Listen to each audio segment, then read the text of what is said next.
할렐루야. 아멘. 하나님은 정말 우리를 사랑하시고 축복해 주신다는 것을 오늘 이 말씀을 통해서 제가 준비하면서도 많이 깨달았습니다. 얼핏 보기에는 여기의 말씀은 좀 엄청난 것 같지만 하나님의 진짜 세밀한 그런 사랑이 담겨져 있는 것 같아요. 우리 성경에는 이게 4장 13절이지만 원어에서는 이게 4장 10절이더라고요. 오늘 이 내용을 바로 본론으로 들어가서 이렇게 보게 되면 내가 침상에서 머릿속에 받은 환상이라 이렇게 되어 있죠. 아니, 침상은 우리가 뭘 얘기를 해요? 침상은 참 편안한 곳이에요. 아까도 제가 잠깐 여기서 누워 있는데 침상은 아니었지만 그렇게 편안할 수가 없어요. 모든 잡념도 없고 잠깐 잤는데 피로가 좀 풀린 것 같았어요. 우리가 뭐라 그래요? 어디 새해 여행을 갔다 와도 즐거운 여행 갔다 오고 아유 집만큼 좋은 데는 없어. 침대에 누워서 우리 다들 그런 말 하잖아요. 침상만큼 편한 데가 없는 거죠. 그러면 무엇을 얘기를 하겠어요? 내가 편안할 때, 가장 평화로울 때, 그때 뭐예요? 하나님의 환상을 받을 수 있고 정말 하나님의 뜻이 무엇인지 우리가 들을 수 있다는 것을 한번 생각해 봅니다.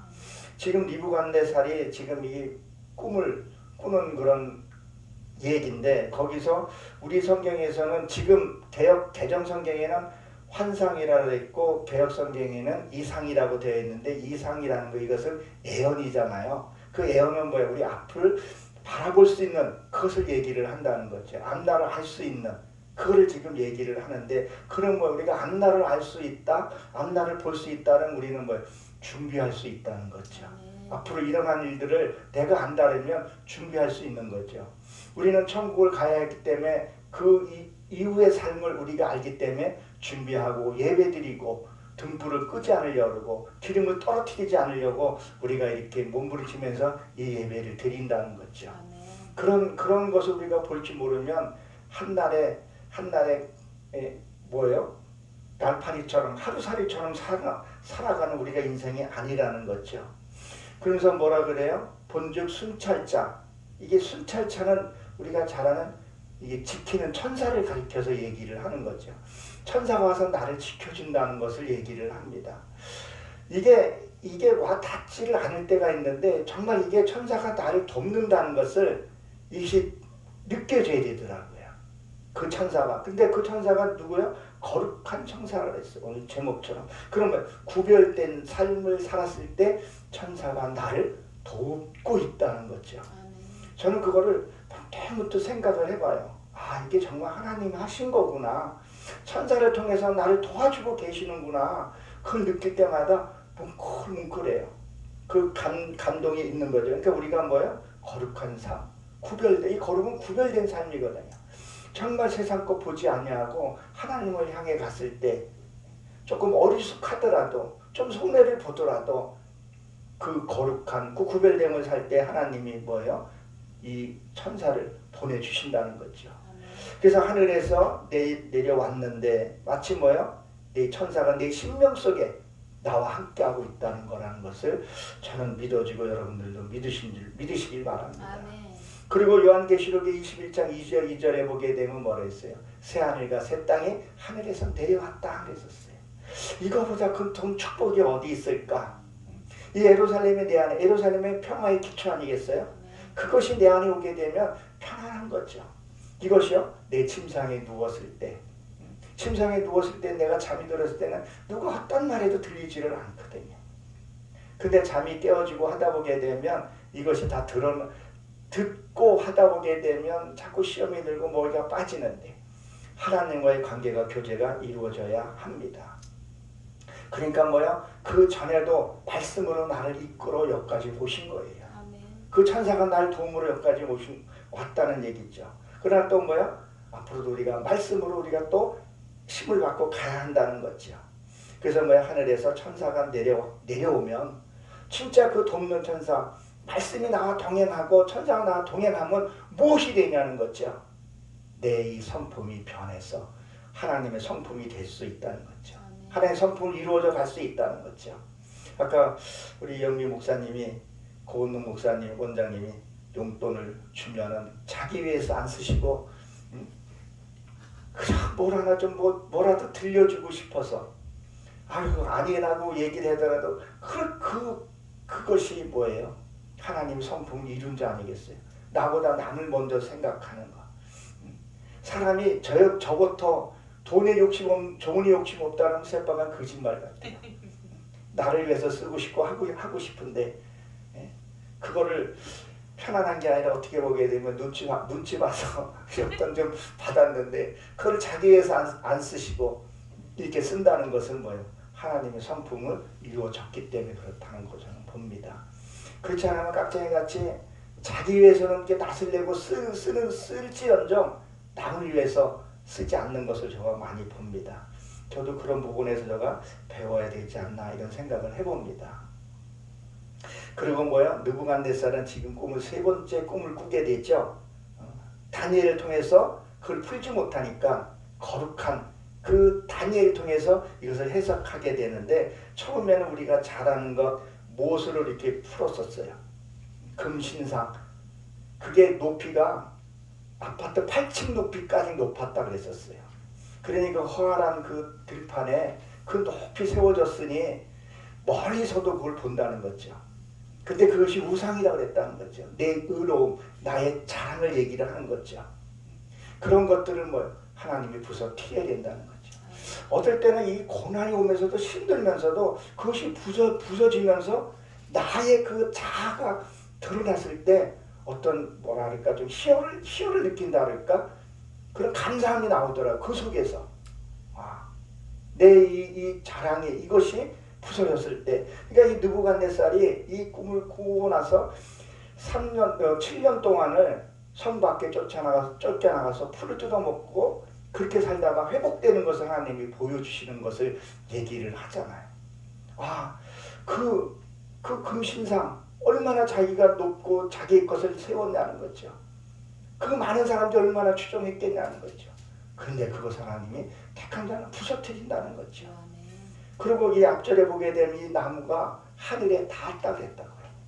그 하늘에 닿은 거 어떻게 보면 하나님의 성품으로 이루어서 닿으면 여기서 잘라버리지는 않았을 거라는 거죠. 그 또한도 하나님이 잘라버린다는 거죠. 하나님의 뜻하지 않는 내 의로움 그리고 내가 만든 하나님 그 하나님이 아니라 정말 그래서 고난이 유익이라 그랬는데 정말 그 고난이 뭐냐는 거죠. 그 고난은 뭐예요? 내 자아를 부시는 거더라고요. 그러니까 성경에 보게 되면 이것이 내 혼자 그 겸손함이 내 혼자 이루어지는 것이 아니라 그 고난 가운데 같이 내려가야 되더라고요. 거기서 하나님을 내가 만나게 되더라고요. 이걸 매번 경험을 하면서도 때로는 내 이 고난 앞에서는 나도 무너질 때가 있어요. 그러면 하나님이 또 말씀을 주세요. 이 성경에서 이렇게 보면 다니엘서도 보게 되면 포로에 끌려가서 신망도 줬다가 또 세웠다가 무너뜨리고 또 세우고 인생도 그러는 것 같아요. 잘 됐다가 폭망하다가 지금 요새 주식 그저 주저앉고 있더라고요. 오늘 주식 시대는 어떤지 모르겠는데 그 금을 사재기했던 사람들이 금을 이렇게 내놓는다고 그러더라고요.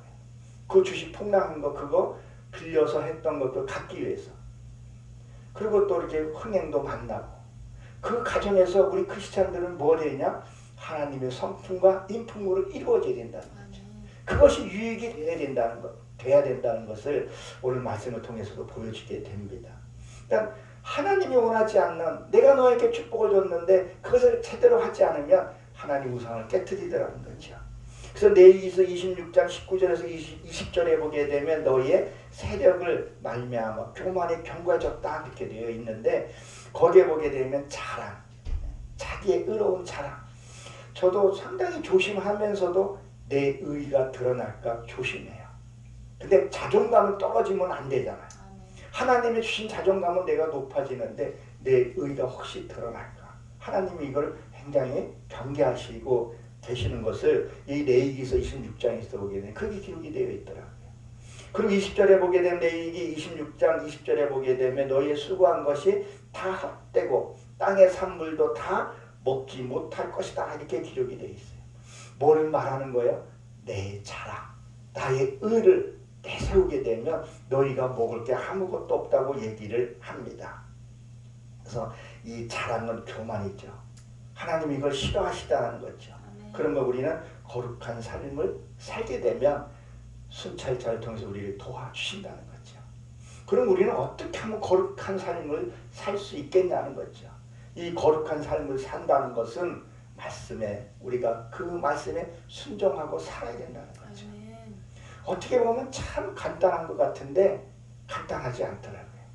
하나님이 그 하나를 우리가 통과할 때 하나님이 내 그 자아를 깨질 때마다 고통이라는 게 오더라고요.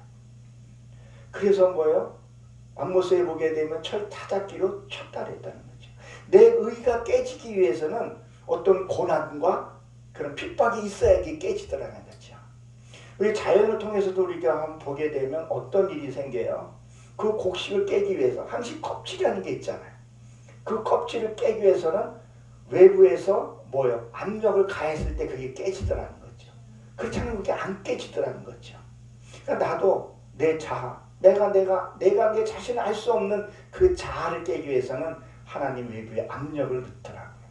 그게 고난이든 무엇이든 그걸 통해서 깨지더라는 거죠. 그러면 그것이 유익이고 축복이 된다는 거죠. 근데 그걸 받아들이지 않고 뭐예요? 왜 나만 겪는 고난이라고 하게 되면 낙심하게 되고 일어서지 못하는 경우들도 보게 됩니다. 우리는 어떤 일이 벌어졌을 때 먼저 기도로 나가야 할 줄로 압니다. 아멘. 하나님한테 묻고 이게 옳은 길인지 아닌지 그리고 가야 할 줄로 저는 분명히 믿습니다. 아멘. 우리는 하나님 앞에 거룩한 모습으로 서서 그 거룩한 그 천사가 와서 나를 도와야 할 줄로 분명히 믿습니다. 14절에 보게 된 거에서 그가 천사가 소리 질러서 외치더라는 거죠. 야 영근아, 너 그거 하면 안 돼. 너 그거 하면 안 돼. 내가 너한테 그렇게 부르짖고 얘기하는데 내 육의 사상이 강하면요 못 들어요. 공중 권세 잡은 자가 뭐예요? 세상에 사로잡혀 있는 것들 얘기하잖아요. 그게 물질이 되었든 뭐가 됐든 그게 사로잡히면 아무리 누가 불러도 못 듣더라고요. 한번 이게 빠져들게 되면 누가 무슨 권면을 해도 그 권면이 들어가지가 않더라고요.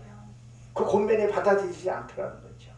이 천사가 소리 질러서 야 영근아 아무개야 너 그거 하면 안 돼. 너 그거 하면 하나님 뜻에 거역한 일이야. 근데도 이걸 못 듣더라는 거죠. 이걸 들어야 된다는 거죠.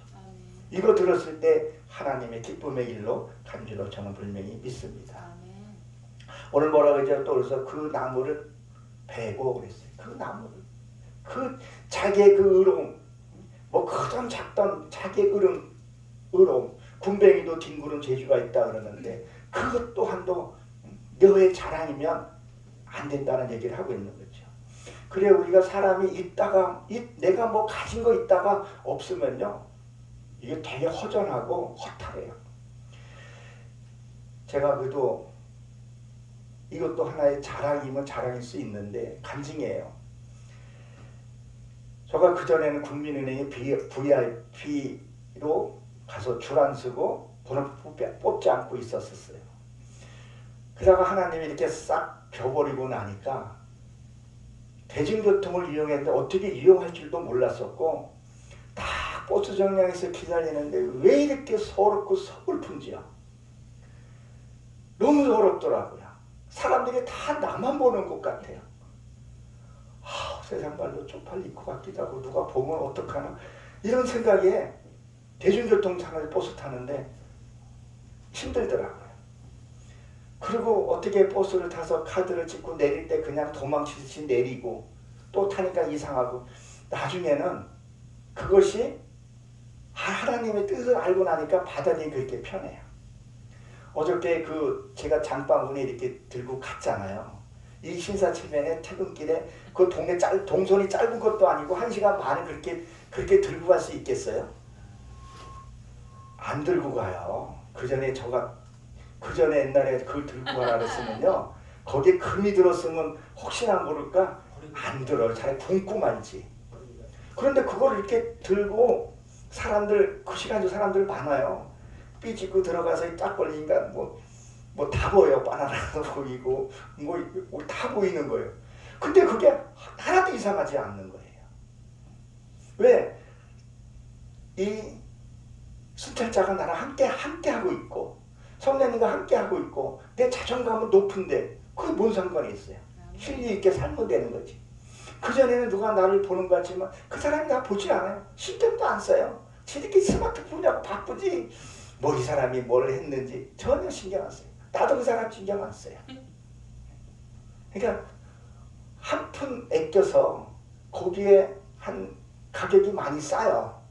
그러니까 눈에 띄니까 이제 거의 이제 주부가 돼가는데 그래 가면서도 내가 이걸 해가지고 우리 사모 내가 맛있는 걸 해주고 이걸 해줘야지. 그게 더 큰 거예요. 그러니까 그 부끄러움을 내가 이기게 됐다는 거죠. 그러니까 있다가 없으면 허전하지만 그저 그것을 내가 받아들이고 하니까 기쁨이 앞서니까 개의치 않게 되더라는 거죠. 그러니까 어떨 때는 내가 힘들겠지만 그것이 아니더라고요. 내가 그나마저도 그걸 하나 들고 갈 수 있고 내가 처서가 있다는 것이 얼마나 기뻐요.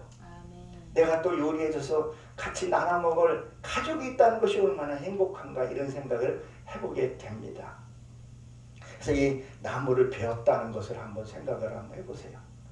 이게 쭉 후반부에 이렇게 나오겠지만 내 힘들 때 내 옆에 있는 사람이 나를 위해서 말 한마디 나의 그 힘든 것을 들어준 사람이 있는 것이 그게 진짜 내 사람이더라고요. 저도 동문회 회장 했었어요. 동문회 회장을 하고 거기서 회계도 맡고 했었어요. 그때 친구들이 되게 많았었어요. 힘든 일 딱 생기니까 개미 새끼 한 마리가 안 보이더라고요. 야, 어쩌면 그렇게 다 떠나갔을까. 참 신기할 정도로 다 떠나가더라고요. 없더라고요. 남아있는 사람이 내 아내밖에 없더라고요. 아내도 눈이 퉁퉁 부어있는데 그 아내가 나보다도 그 아내를 더 품게 되더라고요. 가장 힘들 때 남아있는 사람이 내 사람이더라고요. 그러니까 마가복음 17장에 보게 17장 11절부터 19절에 보게 되면 예수님이 문둥병을 10명을 고쳐줬는데 아무도 안 오고 사마리아 여인, 사마리아 사람이 한 사람이 와서 하나님께 영광을 돌린 것을 볼 수 있잖아요. 근데 이 일들이 그냥 일어나는 것이 아니라 그 또한 감사한 일이더라고요. 제가 한번 말씀을 드렸는지 모르겠는데 추석 때 이제 추석에는 내려가요. 한동안은 제가 그 힘든 일 겪고 나서는 한동안 안 내려갔었어요. 그리고 내 마음이 정리가 되고 이제 성령님이 이끄는 걸 알고 시골 갔는데 동창을 만났어요. 동창을 하는데 그렇게 반갑더라고요. 그래서 차 한잔 먹고 그리고 바로 헤어졌어요. 근데 그들도 나한테 좀 미안한 감정을 갖고 있었던 것 같아요. 그리고 이제 집에 와서 새벽기도 갔다 와서 하나님께 기도했어요. 따지듯이 하나님 그 친구 저렇게 만나는 내가 저렇게 좋은 친구들인데 왜 하나님 못 만나게 한 거예요. 하나님 이제 야속해요. 나 힘들 때 아무도 없었어요. 형제들마저도 돌을 던졌지 날 위로해준 사람이 없었어요. 쳐가고 어디고 아무도 없었어요. 오직 하나님만 봤던 거죠. 이제 하나님의 음성이 들리더라고요. 얘야 그 친구들 네가 그 친구들이 너를 위로했으면 어떻게 위로해 줬겠느냐. 딱 물음표 하나 남겨놓고 음성은 사라졌어요. 그리고 기도해봤어요. 감사하더라고요. 내 그 친구들한테 위로받으면 뭘 위로받았겠어요.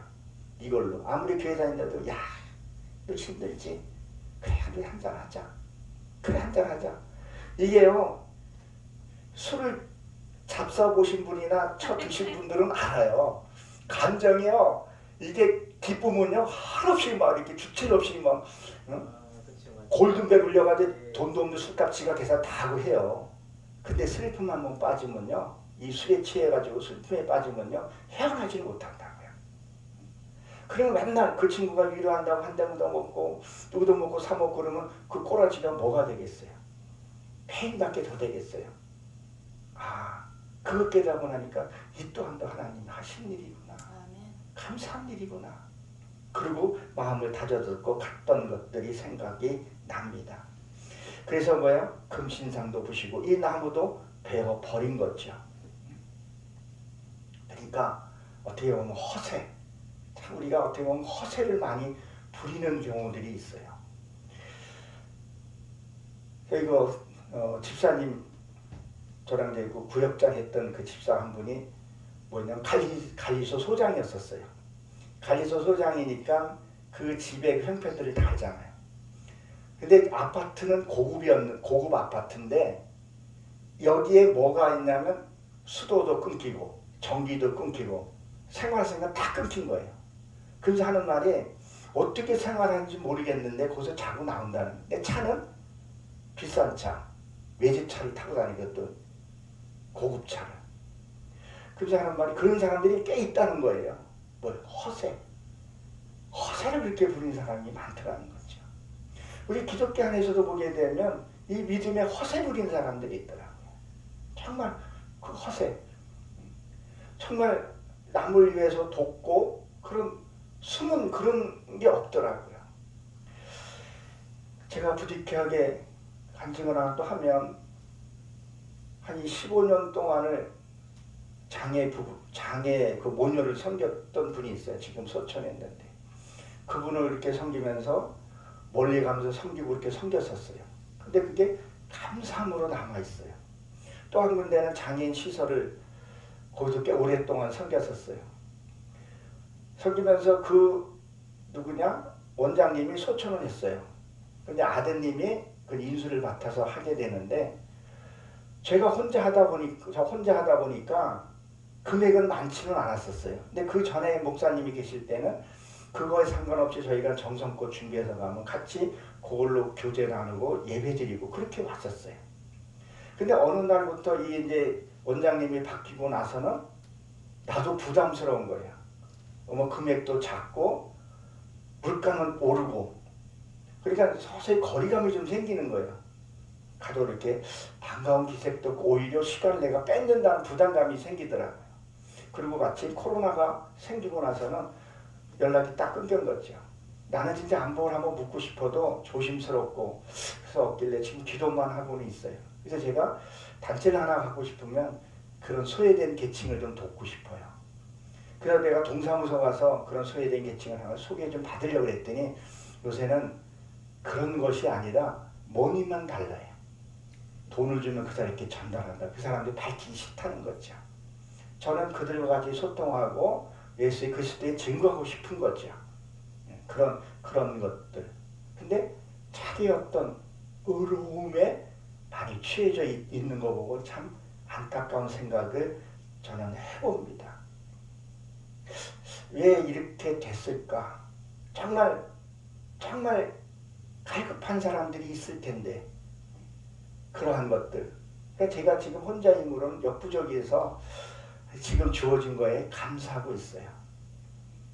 지금도 보면 필요한 사람이 있는데 그 한 사람을 찾아서 어떻게 해서 하려고 했더니 부모가 반대해서 도와주지는 지금 못하고 있어요. 기도만 하고 있는데. 그러니까 뭐야? 이 자르고 이 가지도 잘라버렸다 그랬었어요. 그러니까 가지가 자니까 새들이 깃들 곳이 없는 거죠. 아부 떨고 내가 좀 잘 나가고 했을 때는 아부 떨고 했던 사람들이 뭐 싹 사라지는 거죠. 그리고 잎사귀를 떨고 그랬어요. 잎사귀. 그러니까 잎사귀도 떠는 거죠.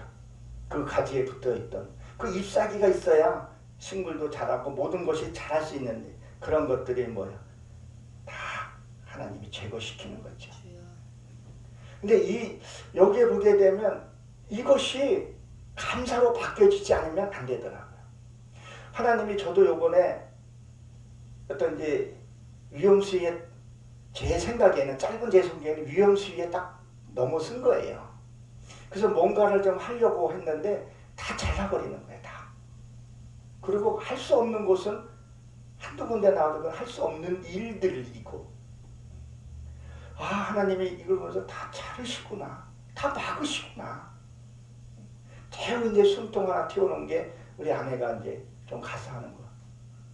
요거 지금 제일 그냥 그러니까 하나님만 바라보라 된다는 거죠. 하나님만. 그것만 바라보게 한 것을 보면서도 그래 아내가 하는 말이 그래요. 당신은 사역지에 가서 앞에 서지는 않더라도 가서 최선을 다하는 것이 빠른 길이다. 저도 그런 마음을 받았는데 아내한테 너무 미안해서 그 말을 못한 거예요. 그 말을 하면서 아침에 우리가 새벽 예배 드리며 큐티하면서도 잘 교제하면서 그런 확신들이 쓰는 거죠. 우리 더디더라도 하나님이 그 자른 이유가 분명히 있을 것이다. 필요 없는 건 잘라내야 한다는 것을, 그런 화려함들, 그 허세 다 버리고. 어떤 분들을 보게 되면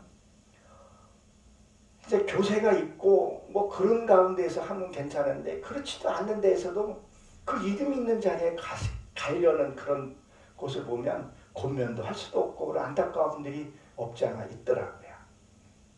그런 것이 아니라 하나님은 정말 우리의 심령을 살펴보시고 너의 그 자랑과 의로움을 하나님이 잘라버리시더라고요. 여지없이.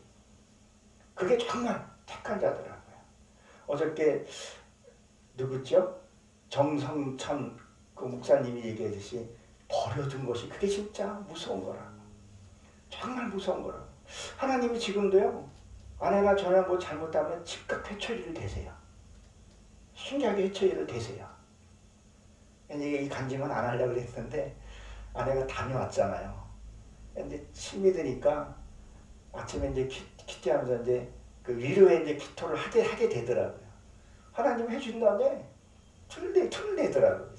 뭐 그런 거 안 돼. 그들이 가서 일을 하거든요. 담이 왔다 그러는 거예요. 쭉 걸어 나오는 거예요. 그래서 얘기했더니 내가 아침에 투덜댔잖아. 다시 이제 안 그래야지. 그러더라고요. 그러면서 하나님은 계시는구나. 정말 하나님은 계시는구나. 정말 우리를 끔찍하게 생각하고 계시는구나. 내가 지금 여기에서 물질이나 뭐가 하게 되면 나라고 뭐 별거 있겠어요? 좀 이름 있는데 저 오사리 한번 딱 써봤잖아요. 오사리 내가 얘기 안 하려고 했는데 거기 가서 하는 게 설교가 좋더라고요. 근데 그저 내가 한번 또 쓰고 싶다. 나도 모르게 그런 마음이 생기더라고요. 그거 하면 웅장한 소리. 이렇게 쫙 보니까 나를 서투리지 다 갖고 오는데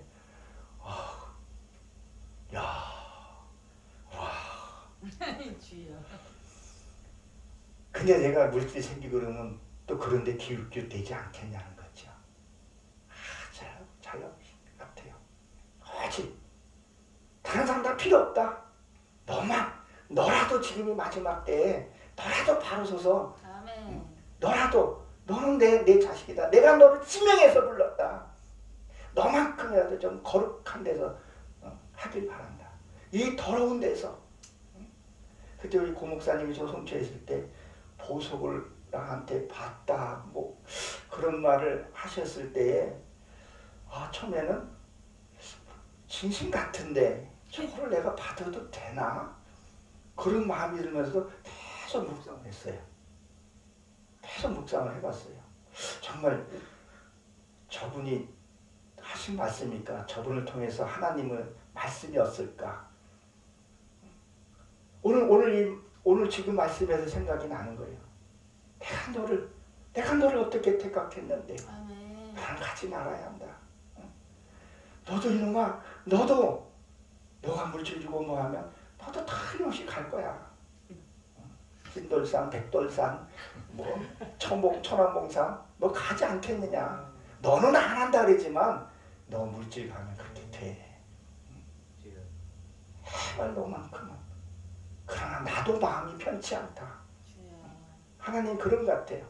저거 어디 성경 보니까 하나님이 내 고통받을 때 눈물 흘리고 계신다고 하더라고요. 그게 와닿더라고요. 그러니 또 싱그럽고 또 우리가 가야 되지 않나 이런 생각을 해봅니다. 그러니까 뭐요? 이 열매도 해친다 그랬는데 짐승들이 먹을 게 없으니까 떠나게 되는 거죠. 열매가 없으니까 떠날 수밖에 없는 거죠. 즉 내가 거룩하지 아니하고 거듭나지 않으면 나의 짐승의 속성들은 떠나갈 수밖에 없는 거죠. 내 안에 아직도 육의 속성이 남아있는 건 떠나갈 수밖에 없는 거죠. 자, 저는 이렇게 생각을 해봅니다. 내 안에 사탄 마귀에 있다고 우리가 말은 하지만 이걸 얼마만큼 내가 인지하는 거죠. 내 영적인 것이 내 패시하야 이것이 얼마만큼 인지하냐는 거예요. 내가 화를 내고 내가 신경질 내놨다 이 어둠의 세계는 그걸 먹고 자라거든요. 그걸 먹고 저 그전에도 말씀드렸죠. 환상을 봤다. 그것들이 먹고 자라는 거예요. 그게 밥이 되는 거예요. 내가 혈기내고 삐지고 불평하고 원망하는 것들이 얘들은 그걸 먹고 자라는 거죠. 근데 그 먹이를 주지 말아야 된다는 거죠. 먹이 사슬을 끊어야 된다는 거죠. 그렇게 되면 얘네들은 떠나갈 수밖에 없다는 거죠. 근데 우리는 불평하고 원망하고 나는 아는 것처럼 나는 믿음이 좋은 것처럼 말을 하는데 어떤 일이랑 있을 때는 그런 일이 있더라는 거죠. 그래서 그것을 새들이 떠나가게끔 우리가 신명과 이 거룩한 이 순찰차를 통해서 우리가 승리해야 할 줄로 저는 분명히 믿습니다. 그래서 그 밑에 있는 짐승도 떠나버리죠. 떠날 수밖에 없다는 거죠. 그 지지배배 울부짖었던 그 아부와 그 이상한 소리 지지배배했던 그것들이 다 내게서 떠나가야 돼요. 예수님도 그 고난의 길을 혼자 가셨잖아요. 제자들도 못 알아들었잖아요. 표적과 은사를 보였을 때는 같이 내가 주를 위해서 같이 죽겠다고 한 사람들도 배신하고 떠났던 그 외로움, 그것을 우리가 한번 생각을 해봐야 한다는 거죠. 그러니까 뭐예요? 어두움과 빛이 함께 할 수 없듯이 그 종교행위, 그 교회 사이즈에 거기에 있는 것이 아니라 하나님 우리의 중심을 보신다는 거죠. 그러니까 뭐야? 새들이 그 가지에서 쫓아냈다 했어요. 이 고목사님이 후 불면 날아갔다는데 하나님이 이렇게 불면 진짜 한순간이잖아요. 정말 저도 한순간이더라고요. 그렇게 저도 그 전에 돈 벌려고 했던 것이 내 명예 내세우고 싶어서 나 이런 사람이야. 그리고 기분 팍팍 내고 그래서 밥값 한번 촥촥 내고 아유 내가 낼게. 뭐 자네 돈도 없잖아. 뭐 이렇게 지금 팍팍 죽이면서 돈 한번 팍팍 쓰고 싶은데 그런 것들이 한순간에 싹 사라지게 하는 것들을 한번 보게 되는 거죠. 그러니까 조금 전에도 제가 말씀드렸지만 이 요단강은 야르단에서 내려가다잖아요. 그 내려가야 되거든요. 이 내려가기 위해서는 이것을 겪지 않으면 안 된다는 거죠. 예수님도 저 밑에 내려오셨잖아요. 진짜 가난한 자를 통해서 우리에게 내려오셨다는 거죠. 우리 그곳에 가서 만져야 된다는 거죠. 절대 혼자 내려갈 수 없는 거죠. 거기에 내려가서 정말 그 아픈 사람의 마음을 공유할 수 있고 나눌 수 있어야 된다는 거죠. 지금은 세상이 많이 변했어요. 너무 담을 짓고 살아요. 뭘 속 얘기를 들을 수도 없어요. 그러나 하나님이 그를 만날 때는 만나게 해준다는 거죠. 그럴 때 교감할 수 있는 그런 것이 우리가 되어야 할 줄로 분명히 믿습니다. 예수님도 멸시와 천대를 받으셨다는 거죠. 그런 것을 생각하면 감사가 나오는 거죠. 내가 세상 거를 추구하면서 하나님을 만나는 것이 아니라 뭐예요? 내가 그 밑에 가면서 예수님이 나를 보시겠구나. 그런 생각을 저는 해봅니다. 그러니까 요한복음 1장 28절에 보게 되면 세례 요한이 그 요단강 건너편 베다니에서 세례를 줬거든요. 그 베다니라는 뜻이 가난한 자의 집이에요. 가난한 집. 그 예수님이 사역을 하셨던 거 보게 되면 마태복음 26장 6절에 보게 되면 그 예수님이 베다니 그 나한 자 시몬의 집에 들어갔다 그래요. 그러니까 하나님은 가난한 자를 찾아봤던 건 맞더라고요. 그런 어떤 이게 뭐 물질의 가난함도 가난함이지만 마태복음 5장에 보면 산산수훈에 보게 되면 가난한 자는 심령이 가난한 자는 복이 있다 했잖아요. 근데 이게 물질이 있으면서 심령이 가난해질 수가 없어요. 이게 물질이 없어져야 진짜 심령도 가난하고 하나님을 붙들게 되더라는 거죠. 나사렛 그 부자와 나사렛도 그랬고 거기도 베단이에요. 그 베단이 그 가난하고 그곳에 왔다는 거죠. 나도 그러면서 뭘 생각하냐면 하나님 나 진짜 힘들어요. 울부짖으면서 기도하면서 이 말씀을 묵상을 한번 해보는 거죠. 하나님이 진짜 나를 만지고 계시는구나. 그리고 어떤 뭐 이렇게 하게 되면 이건 하나님이 하신 일이구나. 그걸 느껴요. 그러니까 전에도 계시고 이전에도 이후로도 계시는 그 하나님이 나를 만져가는 것을 제가 보면서 너무 감사해요. 하나님은 정말 일하고 계시는구나. 나를 사랑하시고 우리 가정을 사랑하시고 여기 광명은혜교회를 사랑하시고 그런 분들하고 우리가 만나서 이렇게 한다는 것이 이게 축복이구나. 어떤 명예로운 것이 아니라 우리가 지금 예배가 명예로운 것이 아니잖아요. 어떻게 보면 나의 심령을 다스리고 말씀이 내 안에서 역사하는 것을 사모하는 마음으로 그리고 조금씩 변해가는 그 모습을 하나님이 제일 기뻐하시니라고 저는 분명히 믿습니다. 수많은 사람들에서 그것이 아니라 그 감사함, 그것을 만짐을 느끼는 것이 그 하나님의 진짜 간섭을 내가 느껴야 된다는 거죠. 이걸 느끼지 못하면 힘든 거죠. 육체적으로도 힘들고 그러니까 내버려두면 잘 돼요. 잘 되는 게 결코 부러운 것이 아니더라고요. 어떤 면에서는 안타까워요. 근데 또 어떤 일이 있냐면요. 이게 하나님이 이렇게 가지치고 어려운 고난 가운데 넣었는데도 그걸 깨닫지 못하는 사람이 있어요. 가지를 잘라버렸는데 너 그거 하지 말라고 가지를 잘라버렸는데도 그 가지에서 연연하는 사람들이 있어요. 여전히 빚을 내서라도 뭐를 해야 되고 뭘 그걸 해야 된다는 거죠. 아니다 지금 너는 그때가 아니라 지금은 네가 낮아져서 비참하게 그 비참하게 처해 보고 그 단계인데 그걸 안 하더라는 거죠. 자존심에서 내가 누군데 그런 거 우리가 한번 생각을 해보면 그래 첫째 나도 한번 발표해보자. 비웃음도 당해보자. 근데 순찰자 그분이 나와 함께 했으니까 말씀이 나와 함께 있으면 승리된다는 거죠. 근데 비천하게 처해진데도 성령의 터치함도 못 느끼고 그저 고난이 유익이라서 그냥 이 악물고 버텨봐야 뭐 이빨만 부러지지 뭐 하겠어요. 정말 하나님이 나를 어떻게 이끌어 가시는 건가. 그리고 하나님의 그 환상을 봐야 된다는 거죠. 그 하나님이 내게 주신 그것을 우리가 깨달아야 할 줄로 저는 분명히 믿습니다. 그리고 15절에 보게 되면 뭐랬죠? 그 뿌리는 그루트기에 땅에 두고 그랬죠. 이것은 뭐 이 그루트기는 이게 혈통이에요. 그리고 뭐죠? 이게 족속이라는 뜻을 갖고 있거든요. 그럼 있는데 그 뿌리는 뭐야? 밑바닥, 저 밑바닥. 그러니까 우리의 믿음이 뭐예요? 뿌리가 말씀의 뿌리에 깊이 박혀 있어야 된다는 거죠. 이게 박혀 있으면 우리는 살아날 수 있고 거기서 새순이 난다는 거죠. 우리가 노아의 방주 때도 보게 되면 노아의 방주에 다 쓸어버렸잖아요. 싹 다.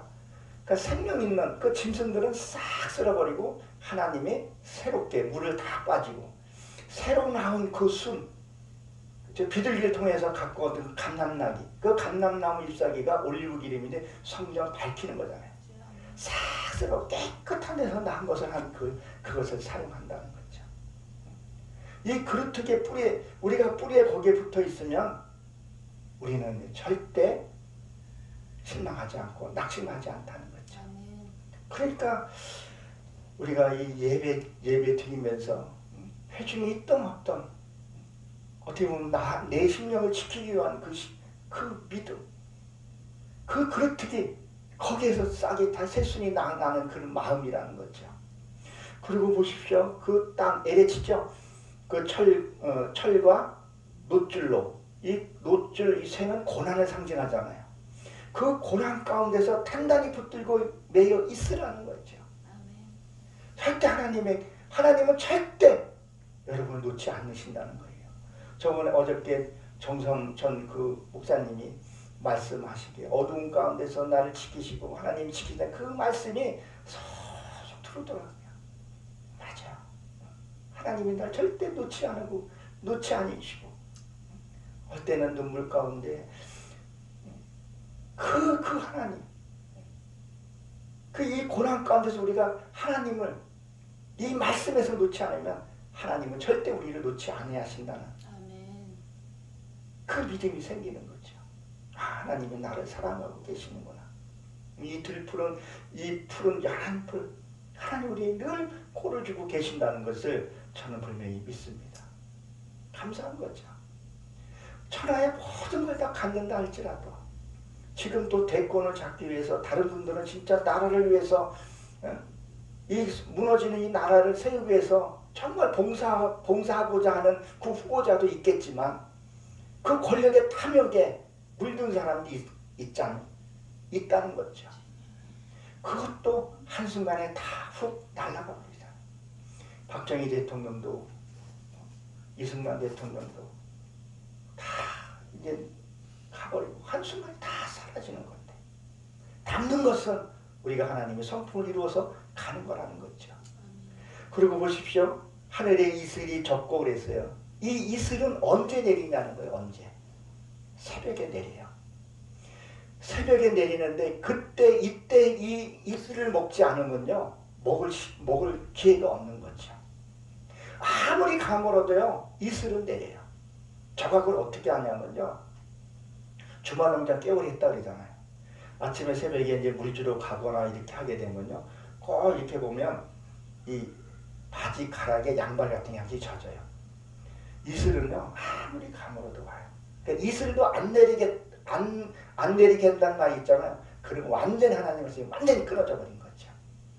그 이슬, 그 한 방울의 이슬을 때를 놓치면 안 된다는 거죠. 그 물이 내 생명을 유지한다는 거죠. 매일매일 내린다는 거죠. 그 이슬. 그 이슬은요 영롱하잖아요. 영롱하다는 거죠. 그 이슬이. 그 이슬, 그 물 한 방울이 우리의 심령을 새롭게 한다는 거죠. 부자와 나사렛에서도 그 물 한 방울, 진짜 그 말씀 한 방울, 이 말씀 하나하나가 정말 우리가 귀중하게 생각을 해야 된다는 거죠. 이 말씀이 여기까지 오기에 얼마나 많은 순교자들이 순교했으면 이 기록 그 과정을 뭐라는 거죠. 지금의 인쇄 기술이 좋지만 옛날에는 이 성경 한 절을 보기 위해서 천주교에서는 그 예약해놓고 한두 달 지나야 그 한 절 보고, 그것도 그 신부들밖에 못 봤던 그런 어려운 시절도 있었다는 거죠. 지금은 내 전화기 안에서도 언제든지 볼 수 있어요. 저거 지하철 타고 가든 뭘 하든 말씀이 생각이 나서 몇 절 귀절이 생각이 안 나면 검색 몇 단 하면 쫙 나오고, 너무 흔하니까 귀한 줄을 몰라서 그런 거지 얼마나 귀해요. 그러니까 저도 요새 제가 생각해도 밥하랴 뭐하랴 하면서 말씀을 보려고 그러니까 책을 쫙 펴놔요. 주석 펴놓고 분해사전 갖다 놓고, 그리고 이제 밥 해주고, 이 말씀이 더 귀한 거예요. 이 물 한 방울, 이 말씀 한 방울 너무 소홀하게 하지 않나. 어릴 때 내 말씀을 하나님께 풀려주고 이해되고 해석이 되면 이렇게 꼭 한번 품어봐요. 하나님 감사합니다. 이걸 나눠주고 싶어요. 이렇게 품어요. 한참 동안. 그리고 기도해요. 이 말씀이 내게 생명이 되달라. 옛날에 저가 말씀이 막 풀고 있을 때 자는 안에 깨워가지고 많이 혼나고 했는데, 지금은 내가 이제 뜸을 들여서 그리고 밥을 퍼주고, 그리고 아내도 그 말씀을 받은 사람이 그 환경에 처해 있을 때 그 말씀을 꿀같이 받아들이더라고. 배부르고 등 따시면요 아무리 귀한 말씀도요 속에 경일게요. 그래 니나 고난받아, 나는 싫어 그래요.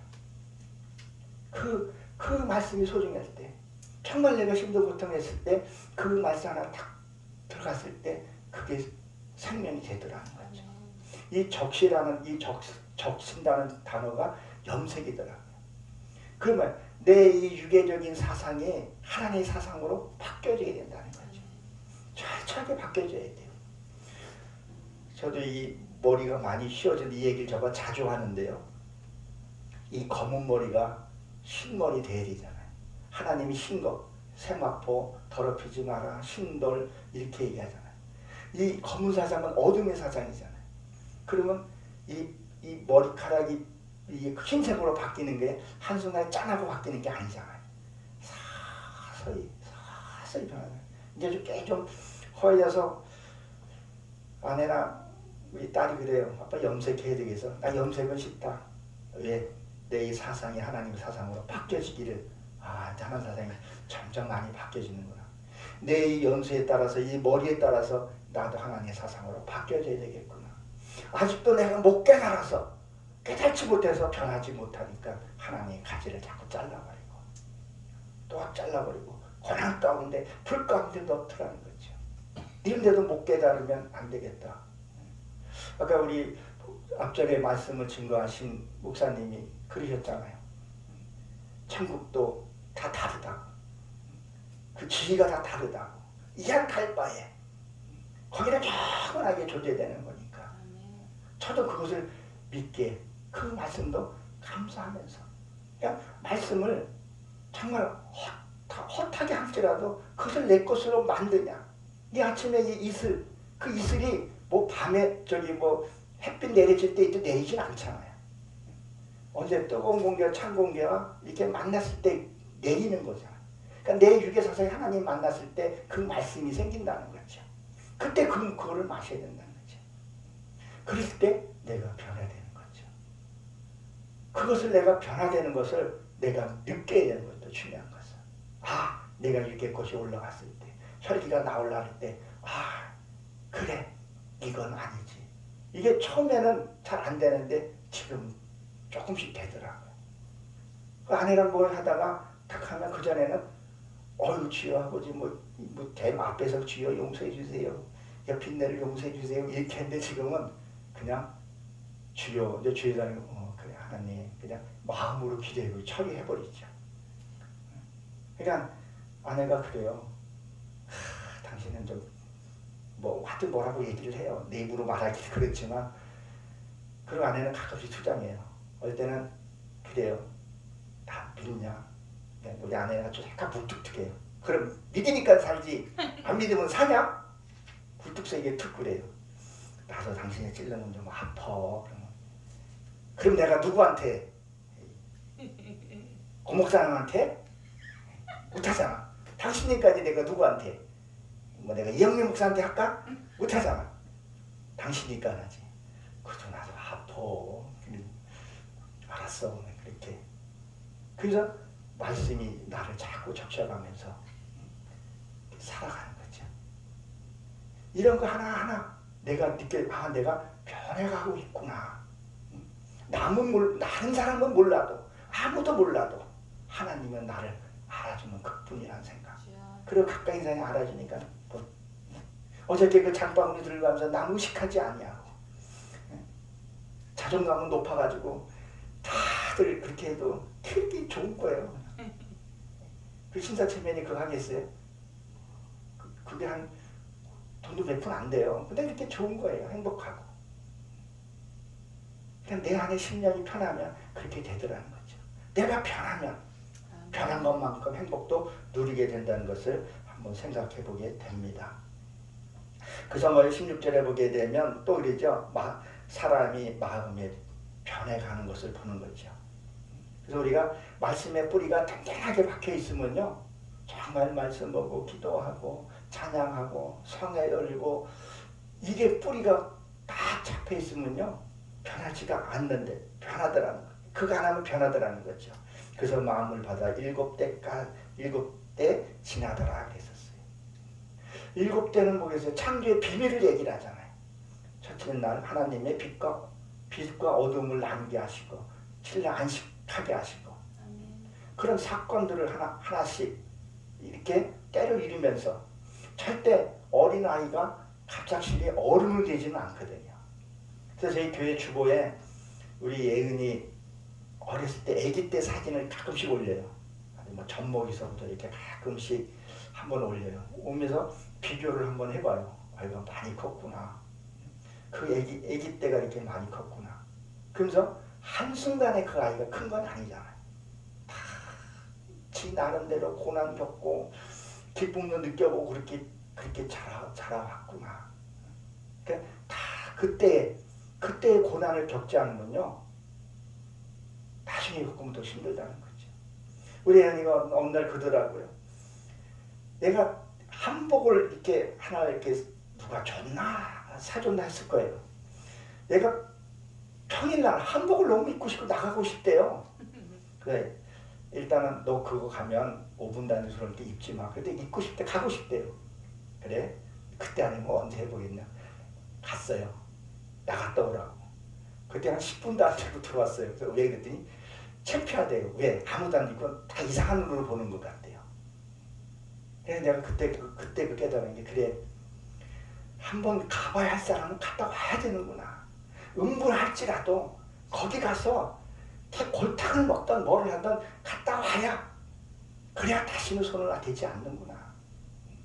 그냥 무조건 막으면요 더 궁금해하는 것 같아요. 근데 뭐요? 너 그거 하면 안 돼. 분명히 고지는 해줘야 돼. 그래야 그 아이가 애니가 아빠 말은 신뢰할 수 있어. 아빠가 하지 말라는 건 안 하면 되는구나. 그리고 걔가 물어서 되는 것은 된다고 얘기를 해줘요. 그러면 그것이 자기가 체험이 되고 그게 되니까 아빠에게 신뢰를 하게 되더라고. 무조건 안 돼. 내가 가봤더니 무조건 안 돼. 넌 안 돼. 뭐 이건 안 돼. 그러니까 아이들이 자기가 자아가 생기면 어때요? 지 하고 싶은 대로 하거나 반항이 너무 세지더라는 거죠. 지금 아이랑 특별한 일 없으면 문이 항상 열려져 있어요. 그러니까 뭐를 하든 옷을 갈아입던 문이 항상 열려져 있어요. 특별하지 않는 이상은 문이 닫히질 않아요. 그 소통하려고 애를 쓰고. 그래도 나이가 있으니까 좀 갈라져요. 조금 의견 차이는 있기는 하는데 그 신뢰성을 회복하려고 그러고. 왜? 그 아이는 아버지를 통해서 하나님을 보거든요. 그 성도는 목사를 통해서 하나님을 봐야 되거든요. 그래서 거룩하면서도 공의로운 것을 가지면서 아이가 잘못했을 때 너 이건 잘못한 일이야. 그 잘못한 걸 혼을 내줘야 잘못하면 벌을 받는구나. 하나님 앞에서 내가 잘못하면 그쵸? 징계가 있겠구나. 그 아이가 그걸 확실하게 하면서 성경을 봤을 때 하나님이 매치가 되는 거죠. 근데 이게 매치가 안 되면 그냥 아까운 시간 보내다가 가는 경우들도 없지 않아 많게 되더라는 거죠. 그러니까 마음이 변하지 않게 이 철과 노새 하나님이 도면했다는 거죠. 근데 그게 고난이라는 거죠. 근데 이 고난이 전부 유익이 돼야 된다는 거죠. 고난이 낙심이 돼서는 안 된다는 거죠. 하나님의 그 진리를 알게 되면요 정말 감사할 수 있게 되는 거죠. 그래서 아직도 내 어려움을 잘라버리고 쳐내고 쓸데없는 지지배배 우는 그 새들은 다 날려보내야 되겠더라고요. 그래서 제가 그런 것들을 생각하면서 하나님 감사합니다. 감사합니다. 그런 생각을 해봅니다. 그러니까 마태복음 13장에서 보게 되면 네가 보아도 보지 못하고 들어도 듣지 못한다 그랬거든요. 성령님이 너에게 임하면 13장 35절에 보게 되면 창세부터 감췄던 비밀 너에게 열겠다. 이 하나님의 뜻을 알게 되면요 그 인생은 즐겁게 되더라고요. 물론 이렇게 되면 몸은 피곤하고 힘들지만 순찰자와 함께 하는 그 삶은 즐거울 수밖에 없는 거죠. 이 느부갓네살이 나중에 회복돼서 하는 것을 보게 됐을 때, 내 어두운 환경에서 회복됐을 때 그 기쁨이 얼마나 크겠냐는 거죠. 그래서 다윗이 138편인가 보게 되면 이런 고백을 하잖아요. 포로에서 돌아왔을 때 그 해방의 그 기쁨을 뭐라고 표현할 수 없다고 그런 얘기를 하는 거죠. 그래서 저도 우리 말씀들을 보면서 이 거룩한 이 순찰자와 나와 함께 했을 때 우리는 더 영광의 자리에 갈 줄로 저는 분명히 믿습니다. 우리 함께 힘들더라도 거룩하신 그리고 구별된 우리의 삶을 살면 영원한 우리에게 축복이 임할 줄로 믿습니다. 기도합니다. 하나님 저희를 사랑해 주시고 축복해 주심을 감사합니다.